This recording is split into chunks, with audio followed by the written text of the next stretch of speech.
Welcome to the Worthy Writers Podcast. I'm your host, Kirsten McNeil, confidence and writing lifestyle coach and full-service book editor working with self-published writers in fiction and memoir. This podcast empowers writers to embrace their sunflower sunshine as you write for yourself and share your work with unapologetic confidence and purpose. If you enjoy what you hear, leave a review and share with your friends. Let's jump in. Hello, worthy writers. Welcome to the podcast. My name is Kirsten, and today I'm here with Marilyn Wilson.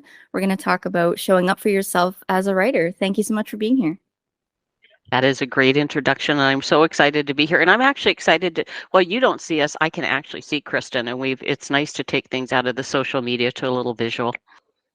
Yeah, it's always nice to have that conversation where you can really see them and kind of play off their expressions and, all that good stuff, right? So, yeah. So why don't you tell our listeners a little bit about who you are and what you write? I started at the age of 50, which was a while ago. I was bored. I didn't know what to do. I kind of walked away from what I was doing, and I saw a Craigslist ad from a fashion magazine in New York that needed submissions. I grew up poor. My clothes came from the discount store. My husband cut my hair, and my glasses were from Costco. I knew nothing, but I was intrigued, and I sent 3 story ideas off, and 2 were accepted. And when I sat down to do my first interview, it went on 2 hours. I had goosebumps from start to finish. I had always been really curious about people and labeled nosy.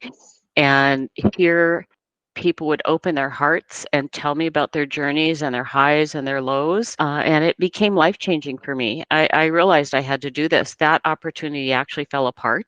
The magazine folded, and I had to go on Craigslist, and I connected with somebody who wanted to start a local magazine highlighting people working in the fashion industry. So I would still be interviewing people. And it changed my life. I grew up outside the box. I grew up being told I was broken, that I was in a very strict environment I didn't fit into, and listening to now over 200 people share their story with me helped open my eyes to how different everybody looked at it. There wasn't one way to look at things, and it was okay that I had a racing mind. It was okay I wasn't girly. It was okay that I had no patience. It was okay that I was who I was, and who I was became a real benefit in interviewing.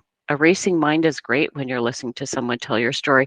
My intense passion and curiosity about people help people open up. So many of the things I was vilified for as a child became my positives that people praised me for.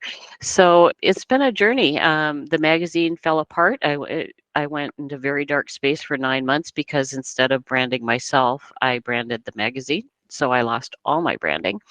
And finally, I stumbled into a little talk by a hybrid publisher about writing. And I took my magazines to her and I said, could I do a chapter book sharing the life stories of some of my favorite interviews, all the stuff that didn't fit in the magazine articles? What was their life? How did they get to this point? She said yes. And it was a journey of self-doubt and tears and throwing up and procrastination that I dragged on for 18 months because I didn't believe I could finish. And when I did, I bawled. I just bawled. I was so happy. So the writing comes easy. The sitting down, the work, the finishing, the following through has never been my strength. In my 16, 17 years, it has continually held me back from what I wanted to achieve. And so over the last, I'd say 2 years, I have slowly been diving into and reading up on procrastination and showing up and working on a way that I could make sure that I achieve my goals. And so that's why I reached out to you, because I'm at a good place right now. Not that I've solved all my self-doubt and those things, but I now have a habit of showing up. And it took work and it took reading and insight, but you can get there. Mm-hmm. Yeah, it's so interesting how as writers we get so passionate about what we create, but yet those challenges come in still. You would think if it's something that we love and we enjoy it, yeah, it's a piece of cake, right? Oh, it's just writing is joyous. And I've started exploring poetry now, and it's just joyous. Will I ever do anything with it? I don't know. But I am a nonfiction writer, and I always say I give wings to other stories, and I pass on wisdom that people have given to me, things that have changed my life. So unless I publish, nobody hears it, nobody sees it. So if truly my writing is driven by passing on the things I'm learning, then I need to publish. And it's been 3 years again, and I way past due for another book. So yeah, the pressure's on. Yeah. Yeah, I think you touched on a really important point there where, it's important to share your work so you can pass on your knowledge, your imagination. And I know you said you're just kind of starting to think about fiction writing and things like that. And even if it's fiction, there is still lessons to be learned and, connections to be made with the characters. Yep. I'm an avid reader, and fiction touches my life deeply. It's just what I find I do requires, especially if I share people's stories, interviews, rewrites, trying to make it interesting and not sound like a boring bio. You try to make it almost sound like a creative nonfiction sort of thing, but it has to be true. Then they have to approve it. Then the publisher, like it's a very almost an academic focus. And I think that's why I've enjoyed poetry. It draws me to fiction writing is the ability to see something in my mind and create a story without having to labor quite so much with so many people. I mean, I feel like I'm cooking with 5 other people when I do nonfiction sometimes. And yeah, I would like to do fiction. I think it's just the more you can do as a writer, the more you learn. Poetry changed my writing. Interviewing changed my writing. Sharing stories from my life changed my writing. Everything you do as a writer, every time even if you don't do it full time, every time you explore another style of writing, you see writing from a new perspective. It's part of the learning process, and it's fun. It's what keeps things fresh. I mean, 15 years of telling people stories, I was bored. I was bored. I was so not 15. It was probably 8 or 9 when I moved to books, but being able to tell a fuller story instead of sound bites was joyous. I still don't see doing a whole book on one person. I don't think I have that patience or attention span. But I could see myself doing it in fiction because it's something new and inspiring. I'm feeling that pull, and the first idea is kind of coming together. So I may do NaNoWriMo. I may push Nice. myself in November to do and even if it's terrible, I just to have done it will be a process. Yep. Yeah, it's just nice to have those opportunities. And I think what you said was great. It was just like you're in poetry, you're in nonfiction, you can explore as much as you want. You don't have to put yourself in a box. Yeah. I think we as writers usually pick a direction and we start somewhere, and often that becomes our major direction. Like if you start in fiction, often that's a bigger part, but more and more people are doing both. There's a lady, and her name doesn't come to me now, I should have written it down, who supports writers and has books on writing, but she also writes fiction. And it always surprises me because her fiction is very dark and she's a very upbeat person, but she finds it helps her even when she's helping writer to be a writer herself. And so instead of doing all nonfiction, she actually does. She has 2 or 3 books out, fiction books out now that are quite good, although dark. Yeah, it's so interesting how I've seen a lot of like funny memes and stuff on Instagram of just like the writing versus the writer, and it's always, or it's not always, but like sometimes it's just like the polar opposite, like you said. Yep. I was here to talk about creating habits and showing up. So one of the things that helps me as a writer is to show up every day and write. And that meant having a time every day that I write. And I have had 7 weeks now with traveling and family and things that I haven't been able to, and I'm getting itchy again. But none of the blame stuff worked for me. None of the authoritarian timers. So the first book I read, I wanted to share these 3 books today. So the first book I read is called The Power of Habit by Charles Duhigg, Duhigg, I guess. So I like starting there because it gives the science. It starts back in the 50s and all the research is done, and it goes through football, and it goes through advertising, and it goes through bad habits like biting your fingernails down. It takes it, but it takes it what they learned each step along the way. So it gave the background for me of it. The next one that was the one that truly changed my life was called Atomic Habits by James Clear. So he takes kind of that whole body of work and moves forward from it and gives practical advice. And the one that worked for me was called stacking. So instead of trying to create a new habit in your life, you tuck your habit into an existing habit. So say you get up, you brush your teeth, you make your bed. So in between there, you would tuck 10 sit-ups. You get up, do 10 sit-ups, brush your teeth, make your bed.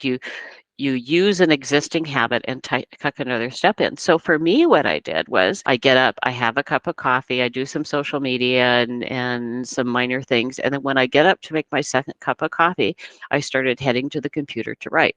And I don't judge what I write. I sit down and I write blogs, I write chapters for possible books, I write poetry. If nothing else, I write recipes I'm going to share. I write an opening to I write every day. So some days I might write for 10 minutes, some days I might write for 2 hours. But that's where it worked for me. I get up, have a cup of coffee. When I make my second, I head to the computer. And surprisingly, this habit has become so ingrained that it's hard for me when I travel not to do it. And I've quit having the second cup of coffee because they're double shot lattes and I was starting to get the shakes. But when I get up from drinking the first cup of coffee, I still head to the computer. And that was life-changing for me. I did one other one. I decided we never make our bed. I'd make our bed every day. And I forget how I tucked it in, but I just get up and I do it now. And there's other things that I like working out that haven't found the right space for. But I like that idea of tucking a habit in a routine you already have. So you're not creating something new. You're just adding one step to it. And for me, that's what works. So if you're struggling with writing daily or showing up, what you need to decide is where the best time to write and look at a habit during that time and tuck it into your habit. And if you only get 5 minutes one day that because of your schedule, that's okay. You still showed up. It's so important to show up. The last year, I haven't released a book, but I bet you I've written over 200 to 300,000 words easily between poetry and blogs and individual chapters and chapter submissions for collaborative books. I have written so much. And so now I need to start going through this body of work and seeing what I can create from it. For me, I think it's great. So anyways, that was the second one. And I highly, if you don't care about the science, start at Atomic Habits. If you're interested in the whys of it all, in that how they come to this, start with The Power of Habit. The last one I just read is called The Now Habit by Neil Fiore. When I reviewed it, I said it's kinder and gentler. So what it looks at is procrastination and is not a failure.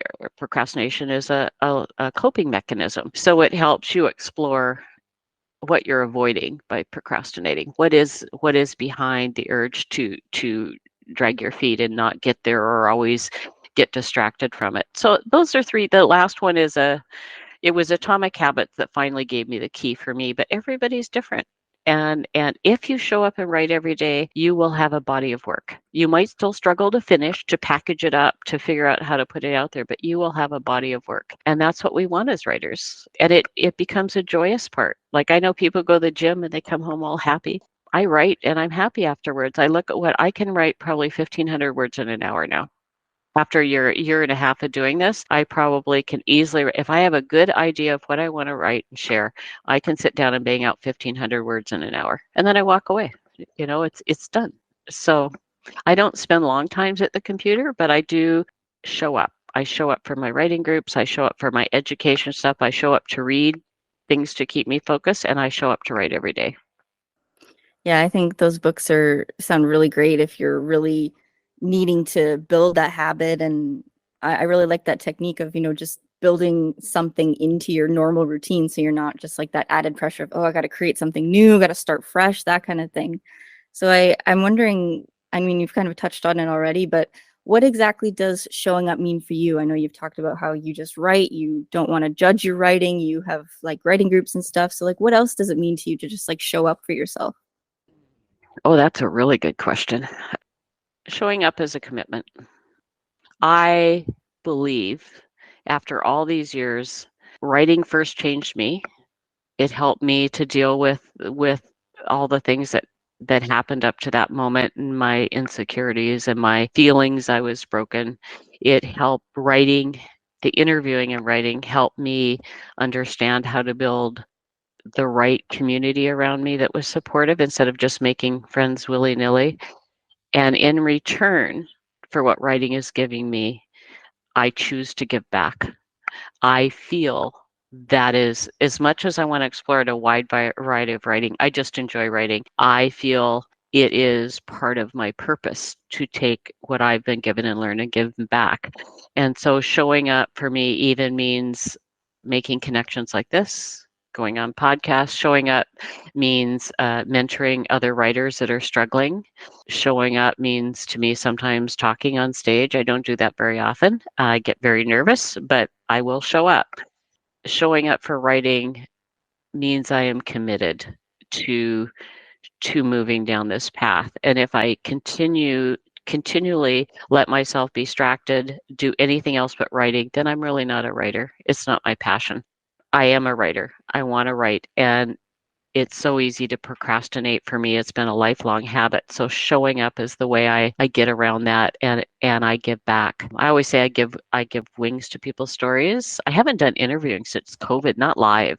I do email ones, but I give wings to people's stories, and I give wings to the wisdom that is around me every day. Like I'm sitting there, oh, that'd make a good article. That'd make a good article. It's around us every day. Showing up means being very present as I walk through my day, so I can come up with new ideas. 3 days a week, I have to have a new blog, and it can be an interview recipe, but a third to half of those are my own ideas and stories I'm sharing. So you have to really be fully present to write. I mean, even the people I know that are very successful fiction writers are super present. They'll read the newspaper and go, oh, that'd make a good story. They're really focused on life, and they're really present for it, and they bring that into their writing. So yeah, showing up is a life choice, and you show up for your children, your family. So if you're a writer, you have to figure out what showing up means to you. I suspect there's going to be a bit of personal twist to that, depending on what kind of writing and what your goals are with it. But for me, it is to pass on. At this point, I write because I love it, but beyond that, it is to give back for all I've been given. Writing, interviewing in particular, and writing people's stories truly changed my life and brought me out of a very dark space. And I am so grateful, and I want to make sure other people have access to the same things I had. Yeah, I like that you called it a lifelong habit, because it's not just something that you do a couple days and then you're set, right? It's just Yeah. that continual routine, and I really like that. When you get into your typical writing session, do you have like a set goal in mind of like, okay, I'm going to write a blog today, or I'm going to write about this topic? Do you have some kind of intention, or you just kind of see where the writing takes you? Both. If I am working on something specific, like I'm finishing up a book, or I need to get a submission for a collaborative book, I know coming to the computer and sitting down, that's what I need to achieve today. So by tomorrow night, I have received a chapter back with edits. It has to be done by tomorrow night. So there are times my writing is focused. I try to always make sure there's a lot of times it isn't. So what I do is I text myself ideas, and I also, in my blog, I do drafts with titles, with story ideas. Let's see what I got in here. I mean, it could be recipes, it could be anything. What did I write down recently? Our experiences rewire our brain, the importance of elder, the world needs you just as you are. Change does happen when you want, doesn't happen when you want it to happen. So sometimes I'm not sure exactly what I want to write, but it's a timing thing. If it's for my blog, it's definitely a timing thing. You don't want everything back to back. So it could be a book review, it could be this, it could be that. But when I sit down with no direction, then I go through all these things on my phone and what calls me today, and just sit for a minute until something leaps out at me. And then I sort of let my thoughts take me where they go. And sometimes it's great, and sometimes it needs a lot of work. But I do like unscripted time. Poetry is a little harder for me. I need ideas of what to write because it's a new skill for me. So I often will listen to like Joy, I think it's Harden on Masterclass, who was the first native poet laureate.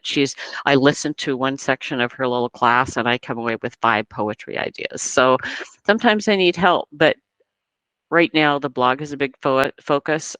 I haven't been interviewing, so I need to get back to that. The other one I have going right now is the wisdom of reading. So if something pops for me in a book, I pull the one-line quote out, and then I will write a themed chapter using that. So it's called the wisdom of reading. So instead of book reviews, it just says, here's a quote. It has to be very short so you don't get in trouble. Here's a quote, and then you follow at the top, and then you follow it with how it landed for you. What did you learn from it? What thoughts did you have? So I'm working on that one. So if I finish a new book, often that will lead me down a chapter for that. And a lot of my writing on my blog right now, in terms of the serious stuff, is focused on compiling them into a short chapter book. I haven't got the title yet, The Wisdom of Living or something like that, but I'm doing more focused writing for my nonfiction work. So yeah, it varies. I find I'm ADD. I don't know. I think you said you work on more than one book at a time. Focus on one so you can finish. I can't do that. I get bored. I need to walk away and come back fresh. So yeah, I don't know how you cope with it, but that's how I do. I'll sit down and go, God, I've written 3 serious articles. I'm so tired of that. I'll do a poetry, or I'll even play around with a little flash fiction or something, which I don't publish. But yeah, the important thing for me is I now have a habit. I write every day when I'm not traveling, even on weekends. It's hard. Glenn says, I thought it was the weekend. You're taking it off. And it's such a habit now. It's hard to take it off. So I try to just sit down for 10 minutes and do a poem yeah. And I'm starting to submit to contests. And I'm doing that not because I think my poems are great or my short stuff at work is great, but because I think it's good practice just to put it out there on a wider basis instead of hiding it in your little nest. So. Mm-hmm. Yeah, I'm kind of similar to you, where like it's kind of just like, what's calling me today? You know, what am I gonna be the most motivated, and that'll kind of make me feel more productive. If I'm forcing myself, like, oh, I have to work on this, it's kind of that different mindset, right? So it's definitely just like there's always going to be so many ideas, and I think it's really cool that you can bring so much inspiration from so many areas. So I'm curious, where do you put your ideas? Like I told you, I text them to me on my phone. I'll open a blog and put it in as a title. I think sometimes if I'm listening to something, I'll write it on a scrap of paper and try to where do you put your ideas as they arise? Yeah, I usually have notes on my phone, and just like sometimes I'll go back and look through the notes, and I'm like, what was that idea? And it's just like unintelligible scribble of stuff, or like it's mostly there. And then I find sometimes I'll like have a dream about something, and I'm like, oh, that's a great idea, and then I'll like write it down, and then later it either is like sounds like the best thing ever, or it's just like, where did that come from? I struggle with dreams. That used to, when I do poetry in particular, I'll wake up with ideas, but my husband is next to me, and I can't just sit up and put it on my phone, and sometimes I remember and sometimes I don't, but sometimes it's a time of night I don't want to get out of bed and go run somewhere private and then come back to bed. Yeah. But yeah, no dreams. That hasn't happened in a while. But when I committed to writing poetry every day for 10 days, I would wake up with a whisper in my ear. It was the most cool thing. I said, my little muse is whispering this morning, but I had to be writing. I was working my way through a book called Every Day a Poem. I can't remember her name, but it's Every Day a Poem. And she had 10 chapters. So I did them one a day, which was way too fast. But when I was immersed in poetry, I would wake up with poetry ideas as if somebody was whispering in my ear. She's interesting if you're looking for inspiration, even if you don't write poetry. She started as a poet, as a street poet. She sat outside with an old-fashioned typewriter and a ream of paper and a chair and a desk, and she would write poems for a donation.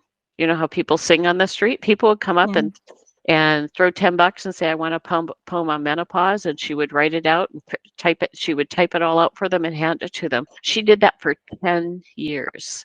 And she actually ended up being invited to the White House to help. They paired women with poets and musicians. So they would tell their story. The poet would write the words and the musician would write the musical that went with it. But yeah, she's really her book is really interesting. Super easy, short chapters, very imaginative. So if you're looking for some imagination, that's a good book to spark that. And that's how I started poetry. And I'm not fabulous at it, but I enjoy it, and it's bringing more awareness of being descriptive, of looking for new words instead of she said.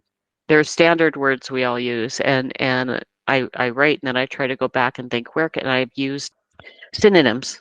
I use computer synonym websites all the time now to try to expand how expressive my writing is. And that came from poetry. Yeah. When you're writing, do you find that it's always going to be published or shared somehow, or is there stuff that you just will always keep for yourself? If if if I ever do fiction, I'll probably have a lot. I think I wrote one flash fiction a while back, and it was so dark. I did it during an online class, and I was happy with it, but it's so dark, I'm not sure I want to put it out there. I don't know if you know what I mean. It just was really depressing. Most of my writing is focused. Most of my writing is fixable. Every once in a while, I'll go back and decide that's not a good thing to put out there, either for me personally or professionally, or the chances of it, where I'm an older white woman, the chances of it being misunderstood are high. So it occasionally happens, but most of my stuff ends up out there because it's on, if nothing else, it's on my blog. And if I want to use it, then I have to go back and really polish it. But again, I've been doing this for over 16 years, I think. Yeah, and at the start, yeah, there was a lot that wasn't worth publishing. But after 16 years, you earn your skills. And what I'm doing is shorter pieces. I'm not doing full books. So And I like you was said, it's good practice just to put it out there, right? if you well, yeah, and having a blog doesn't mean it has to be perfect unless I mean my blog is for me. It's not it gets great hits sometimes, it doesn't other times. I don't worry about that because my blog is for me. It's a place to put ideas in development, stuff that's not right for books, to share recipes. It's just a place that I go. I started it originally because I was tired of magazine articles. And so I wrote about throwing up and driving and Christmas and things that I can't really put into a book. And it became a big deal. It is now where I post 3 times a week. It's my branding, but it started out as just a place to put writing that nobody else that had no place. And it's still every once in a while I write something that has no place, but it's an idea I want to share. It goes on there. But with the cancel culture now, I've had a few attacks and I've deleted some things and chosen not to share it. But the more you write, the less you throw away. I like the lady who wrote Eat, Pray, Love, I think it was. I read her book on writing, and she said something really interesting. She said, after you write something, you put it out in the world, and you are not responsible for people's reaction to it. Because people will think you said things you didn't. People will learn things you didn't know you put in there, like she said. And you have to understand as well, I've written 4 books. Only one's been a bestseller, and I'm still the same writer. So you have to kind of let go of expectations as a writer, write the things that are meaningful to you and put it out there. And if somebody else needs to hear it, hopefully they find it. But not everybody will appreciate what you write. And that Mhm. was really freeing for me. Fiction authors must go through this. I do a lot of book reviewing, and what I keep telling people is that you have to not get everybody to read your book. You need to get people who like your style and the way you write, and those are the people you want to read your book. So I learned that after, I don't know, 8 years of blogging, that I have to be really thoughtful in my reviews because I need to give the review so that the right person reads the book, not the wrong person. If it's complicated, I hope you know what I mean. Yeah, yeah, it's your book's not going to be for everybody, Nope. and you don't want it to be because that would just be a chaotic book. Well, but most new writers do want everybody to read and review their book. And I always shudder. I have had to return books saying, I cannot give this a good review. This is not my book. You need to find a different reviewer because it is not my place to diss a book I don't like. It is my place to review a book and let people who would enjoy it read it. I like the positive side of it. Yeah, it used to be everybody read my book, write a review. And after reviewing for about 8 years, I thought, oh, Marilyn, you just so didn't understand anything when you started out, did you? Yeah. Yeah, so as we start to wrap things up here, is there any final words of advice that you think is really important for writers to know? I am here because I think it's very important to show up every day, no matter what you write. I think you need to let go of the idea that unless you're paid big bucks, it's only a hobby. You are a writer if you write. And you write because you're driven to write and you have something to say. And whether one person reads it or a million people read it, it doesn't have any effect on what you do as a writer. You just need to let the pressure go. I found after the first book, I felt pressure for the second book to be as well received. And now I'm feeling the pressure again. Will the third be good enough in comparison to the other two? You really, like the lady in Eat, Pray, Love, you need to let go and write what you're passionate about and write what you want to put out there. And whether it finds an audience or not, you need to let it go. You need to let your work grow up and be an adult on its own and just continue to move forward. But if you're a writer and you write regularly and you put your soul into it, you are a writer. Don't let the outside world define who you are. I love that. Yeah, so if people want to connect with you, where can they find you? I am on Instagram and Facebook, and I have a YouTube I haven't updated. But if you go to my website, the links are all there. So it's www.marilynrwilson.com. So MarilynRWilson.com, and the links to Instagram and stuff. I'm also finally starting an email list because I'm going to start doing maybe a bi-monthly or quarterly newsletter, because I'm putting some of my blog content up into small ebooks on Amazon. On my website, it's that you can sign up there, and I promise you're not going to get weekly emails. I can't stand getting constant emails from everybody. So at most it will be a bi-weekly newsletter, and it will also be a way I'll let you know if I have free download days. All right, sounds great. Thank you so much, and I really enjoyed chatting with you. Thanks for being here. Oh, it's just a pleasure, and it's so good to see you. Yeah, you too. Bye, everyone. That concludes today's episode. Thanks for listening. To all you worthy writers out there, whether you're new or experienced, if you're looking to explore who you are as a writer more deeply, understand what you want from your writing journey, and build a plan to transform all your writing dreams into a reality, I'm ready to work with you in a 90-minute coaching session. If you want a free teaser showing you what it's like to work with me first, download the digital journal Create with Purpose, 7 writing prompts, and a 30-minute video call. Create your desired writing life and share your sunflower sunshine with the creative community by partnering with me, Kirsten, as your confidence and writing lifestyle coach. Check the show notes for the link to the freebie. See you soon. Thank you for listening to the Worthy Writers Podcast. Did you enjoy this episode? Leave a review, then subscribe to the Worthy Writers Confidence newsletter for stories from my life and tips on building a desirable writing journey.